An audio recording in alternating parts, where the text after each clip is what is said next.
भारत को स्वतंत्र हुए 79 ईयर्स कंप्लीट हो चुके हैं and here we are starting with our series know your संविधान इन 15 डेज। और आज की सीरीज़ का पहला भाग डिस्कस करता है कॉन्स्टिट्यूशन के आइडेंटिटी कार्ड प्रीएम्बल यानी उद्देशिका। ये उद्देशिका जो कि जवाहरलाल नेहरू जी द्वारा ऑब्जेक्टिव रेजोल्यूशन पर बेस्ड है।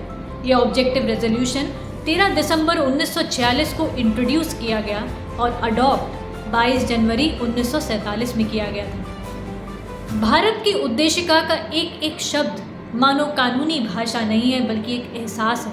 एहसास स्वाभिमान का, एहसास आज़ादी का, स्वतंत्रता का। ये एहसास we the people of India से शुरू होता है। We the people of India जो कि साफ साफ बार बार एहसास दिलाता है कि संविधान शुरू हम भारतीयों से होता है। संविधान अपनी अथॉरिटी, अपनी पावर भारतीयों से ही लेता है और ये संविधान भारतीयों के लिए, भारतीयों के द्वारा दिया गया है। सोवरेन यानी सप्रभुता।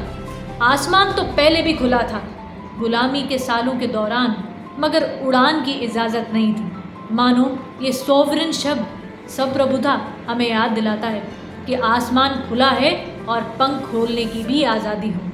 जैसे अब ब्रिटिश का झंडा नहीं उड़ेगा, क्वीन का ऑर्डर नहीं आएगा, बल्कि भारतीय सरकार की मोहर लगेगी हर ऑर्डर पर। सोशलिस्ट। जब भारत आज़ाद हुआ था तो गरीबी अपने स्तर पर थी और जैसे सोशलिस्ट शब्द साफ साफ याद दिला रहा हो कि हमें अपने भारतीयों के लिए काम करना है। अमीर हो गरीब हो, हमें सब के लिए काम करना है। भारत का सोशलिज्म गांधीज़्म और मार्क्सिज्म की विचारधारा का एक मिश्रण है। सेकुलर, ये शब्द तो 1976 में ऐड हुआ था, मगर सेकुलरिज्म हमारे भारत के संविधान में पहले से ही मिला हुआ था। चाहे वो आर्टिकल 25 से लेकर आर्टिकल 28 तक अपने धर्म को फॉलो करने की आज़ादी हो, चाहे राइट टू वोट का अधिकार धर्मनिरपेक्ष होकर देना हो, चाहे माइनॉरिटीज़ को प्रिजर्व करना हो। आपको बता दूं, भारत का सेकुलरिज्म और वेस्टर्न सेकुलरिज्म में बहुत बड़ा अंतर है। डेमोक्रेटिक, जहाँ पे सरकार भी लोगों की होगी, लोगों के द्वारा होगी और लोगों के लिए ही होगी।